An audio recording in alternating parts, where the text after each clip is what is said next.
بسم الله الرحمن الرحيم. طاسيم.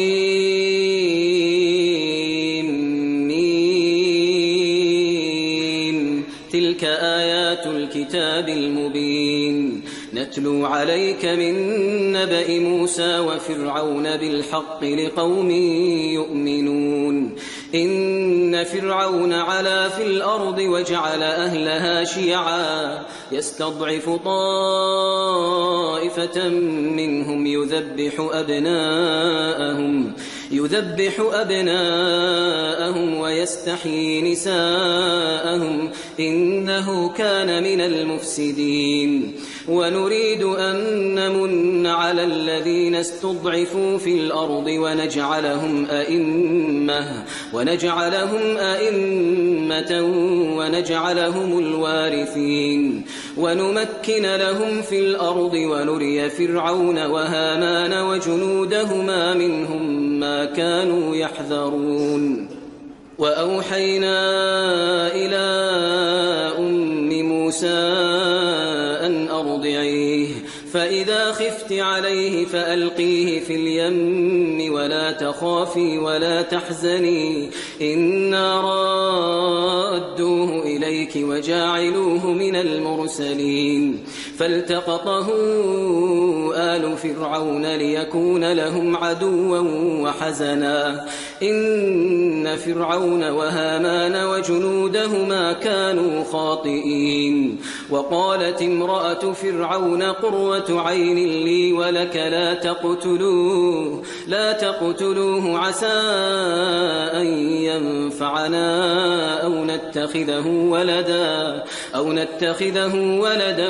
وهم لا يشعرون. وأصبح فؤاد أم موسى فارغا إن كادت لتبدي به لولا أن ربطنا على قلبها لتكون من المؤمنين. وقالت لأخته قصيه فبصرت به عن جنب وهم لا يشعرون. وحرمنا عليه المراضع من قبل فقالت هل أدلكم على أهل بيت يكفلونه لكم وهم له ناصحون. فرددناه إلى أمه كي تقر عينها ولا تحزن ولتعلم أن وعد الله حق ولكن أكثرهم لا يعلمون. ولما بلغ أشده واستوى آتيناه حكما وعلما وكذلك نجزي المحسنين. ودخل المدينة على حين غفلة من أهلها فوجد فيها رجلين يقتتلان هذا من شيعته وهذا من عدوه فاستغاثه الذي من شيعته على الذي من عدوه فوكزه موسى فقضى عليه. قال هذا من عمل الشيطان إنه عدو مضل مبين. قال رب إني ظلمت نفسي فاغفر لي فغفر له إنه هو الغفور الرحيم. قال رب بما أنعمت علي فلن أكون ظهيرا للمجرمين. فأصبح في المدينة خائفا يترقب فإذا الذي استنصره بالأمس يستصرخه قال له موسى إنك لغوي مبين. فلما أن أراد أن يبطش بالذي هو عدو لهما قال يا موسى أتريد أن تقتلني كما قتلت نفسا بالأمس إن تريد إلا أن تكون جبارا في الأرض وما تريد أن تكون من المصلحين. وجاء رجل من أقصى المدينة يسعى قال يا موسى إن الملأ يأتمرون بك ليقتلوك فاخرج إني لك من الناصحين فخرج منها خائفا يترقب قال رب نجني من القوم الظالمين ولما توجه تلقاء مدين قال عسى ربي أن يهديني سواء السبيل ولما ورد ماء مدين وجد عليه أمة من الناس يسقون ووجد من دونهم امرأتين تذودان قال ما خطبكما قالتا لا نسقي حتى يصدر الرعاء وأبونا شيخ كبير فسقى لهما ثم تولى إلى الظل فقال رب إني لما أنزلت إلي من خير فقير فجاءته إحداهما تمشي على استحياء قالت إن أبي يدعوك ليجزيك أجر ما سقيت لنا فلما جاءه وقص عليه القصص قال لا تخف نجوت من القوم الظالمين قالت إحداهما يا أبت استأجره إن خير من استأجرت القوي الأمين قال إني أريد أن أنكحك إحدى ابنتي هاتين على أن تأجرني 8 حجج فإن أتممت 10 فمن عندك وما أريد أن أشق عليك ستجدني إن شاء الله من الصالحين قال ذلك بيني وبينك أيما الأجلين قضيت فلا عدوان علي والله على ما نقول وكيل فلما قضى موسى الأجل وسار بأهله آنس من جانب الطور نارا قال لأهلهم كثوا إني آنست نارا لعلي آتيكم منها بخبر أو جذوة من النار لعلكم تصطلون فلما أتاها نودي من شاطئ الوادي الأيمن في البقعة المباركة من الشجرة أي يا موسى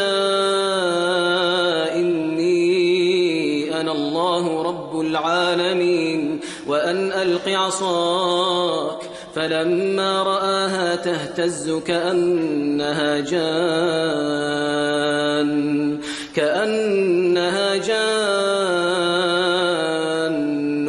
ولا مدبرا ولم يعقب يا موسى أقبل ولا تخف إنك من الآمنين أسلك يدك في جيبك تخرج بيضاء من غير سوء واضمم إليك جناحك من الرهب فذلك برهانان من ربك إلى فرعون وملئه إنهم كانوا قوما فاسقين قال رب إني قتلت منهم نفسا فأخاف أن يقتلون وأخي هارون هو أفصح مني لسانا فأرسله معي يرد أن يصدقني إني أخاف أن يكذبون قال سنشد عضدك بأخيك ونجعل لكما سلطانا فلا يصلون إليكما بآياتنا أنتما ومن اتبعكما الغالبون فلما جاءهم موسى بآياتنا بينات قالوا ما هذا إلا سحر مفترى وما سمعنا بهذا في آبائنا الأولين. وقال موسى ربي أعلم بمن جاء بالهدى من عنده ومن تكون له عاقبة الدار إنه لا يفلح الظالمون. وقال فرعون يا أيها الملأ ما علمت لكم من إله غيري فأوقد لي يا هامان على الطين فاجعل لي صرحا لعلي أطلع إلى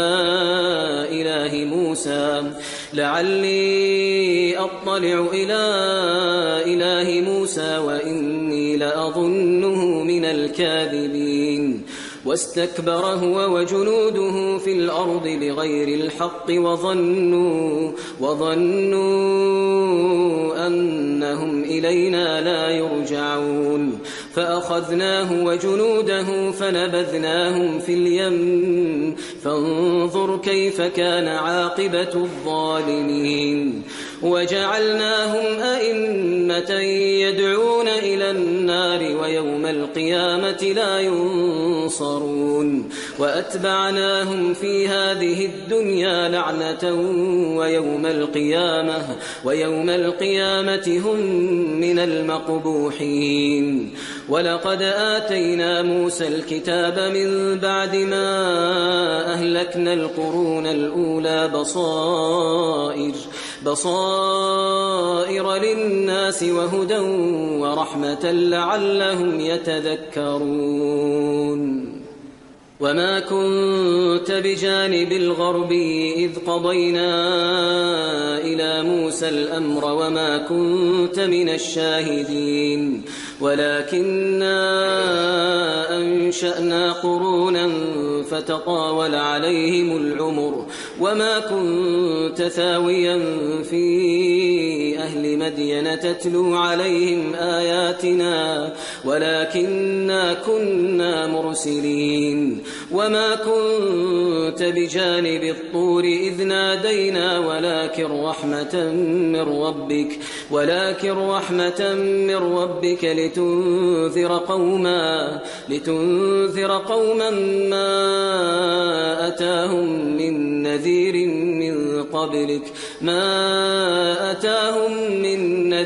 من قبلك لعلهم يتذكرون. ولولا أن تصيبهم مصيبة بما قدمت أيديهم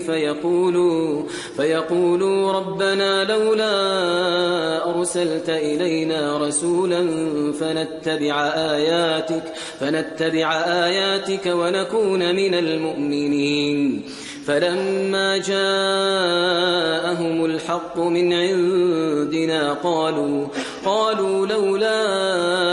أوتي مثل ما أوتي موسى أولم يكفروا بما أوتي موسى من قبل قالوا سحران تظاهرا وقالوا إنا بكل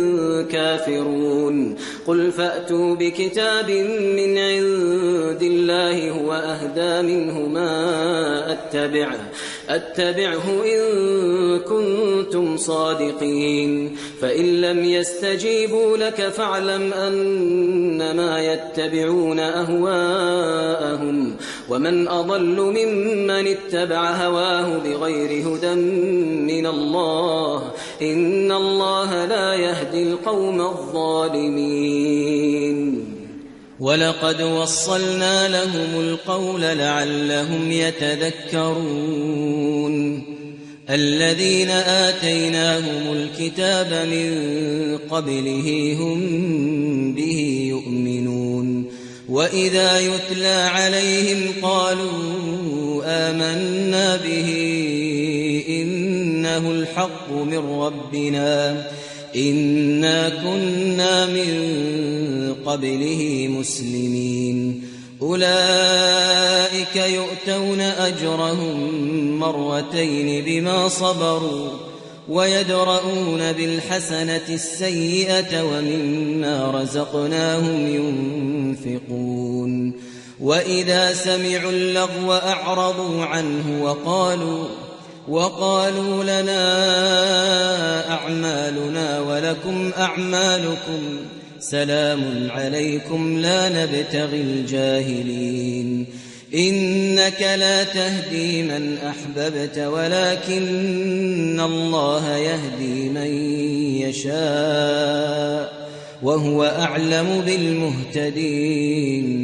وقالوا إن نتبع الهدى معك نتخطف من أرضنا أولم نمكن لهم حرما آمنا يجبى إليه ثمرات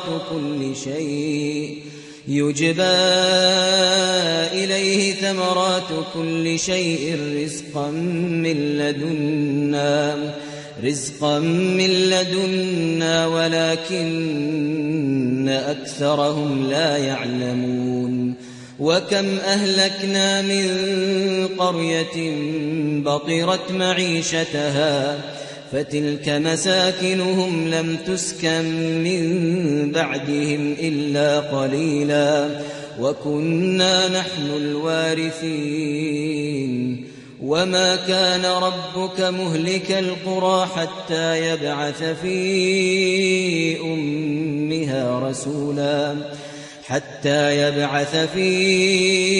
أمها رسولا يتلو عليهم آياتنا وما كنا مهلك القرى إلا وأهلها ظالمون وما أوتيتم من شيء فمتاع الحياة الدنيا وزينتها وما عند الله خير وأبقى أفلا تعقلون أفمن وعدناه وعدا حسنا فهو لاقيه كمن متعناه متاع الحياة الدنيا ثم هو يوم القيامة من المحضرين ويوم يناديهم فيقول أين شركائي الذين كنتم تزعمون قال الذين حق عليهم القول ربنا هؤلاء الذين أغويناهم كما غوينا تبرأنا إليك ما كانوا إيانا يعبدون وقيل ادعوا شركاءكم فدعوهم فلم يستجيبوا لهم ورأوا العذاب لو أنهم كانوا يهتدون ويوم يناديهم فيقول ماذا أجبتم المرسلين فعميت عليهم الأنباء يومئذ فهم لا يتساءلون فأما من تاب وآمن وعمل صالحا فعسى أن يكون من المفلحين وربك يخلق ما يشاء ويختار ما كان لهم الخيرة سبحان الله وتعالى عما يشركون وربك يعلم ما تكن صدورهم وما يعلنون وهو الله لا إله إلا هو له الحمد في الأولى والآخرة وله الحكم وإليه ترجعون قل أرأيتم إن جعل الله عليكم الليل سرمدا إلى يوم القيامة من إله غير الله يأتيكم بضياء أفلا تسمعون قل أرأيتم إن جعل الله عليكم النهار سرمدا إلى يوم القيامة من إله غير الله يأتيكم بليل تسكنون فيه أفلا تبصرون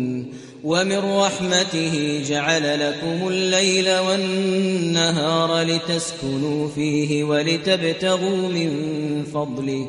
ولتبتغوا من فضله ولعلكم تشكرون ويوم يناديهم فيقول أين شركائي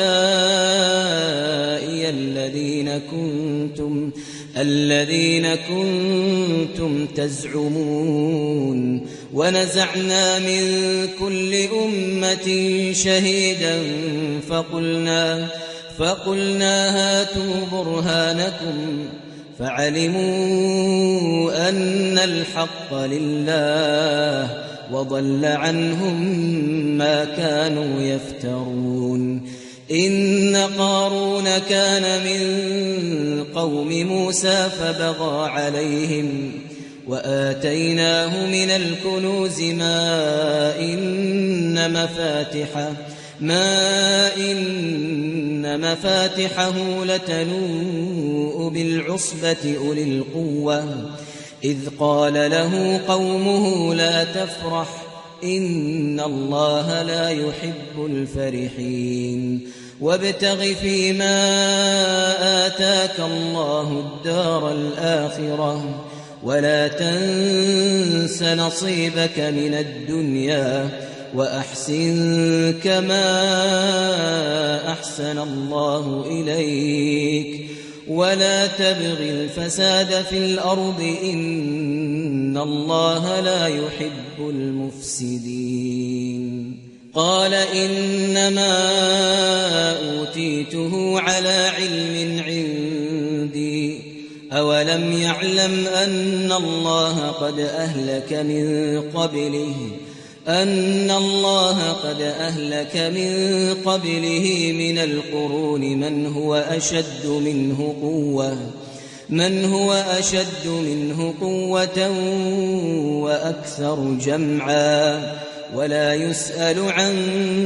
ذنوبهم المجرمون فخرج على قومه في زينته قال الذين يريدون الحياة الدنيا يا ليت لنا مثل ما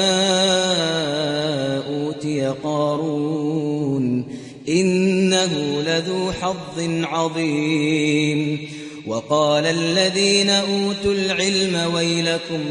ويلكم ثواب الله خير لمن آمن وعمل صالحا ولا يلقاها إلا الصابرون فخسفنا به وبداره الأرض فما كان له من فئة ينصرونه من دون الله وما كان من المنتصرين وأصبح الذين تمنوا مكانه بالأمس يقولون ويك أن الله يبسط الرزق لمن يشاء من عباده ويقدر لولا أمن الله علينا لخسف بنا ويكأنه لا يفلح الكافرون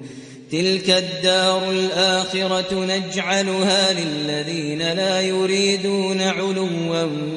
في الأرض ولا فسادا والعاقبة للمتقين من جاء بالحسنة فله خير منها ومن جاء بالسيئة فلا يجزى الذين عملوا السيئات إلا ما كانوا يعملون إن الذي فرض عليك القرآن لرادك إلى معاد قل ربي أعلم من جاء بالهدى ومن هو في ضلال مبين وما كنت ترجو أن يلقى إليك الكتاب إلا رحمة من ربك فلا تكونن ظهيرا للكافرين ولا يصدنك عن آيات الله بعد إذ أنزلت إليك وادع إلى ربك ولا تكونن من المشركين ولا تدع مع الله إلها آخر لا إله إلا هو كل شيء هالك إلا وجهه له الحكم وإليه ترجعون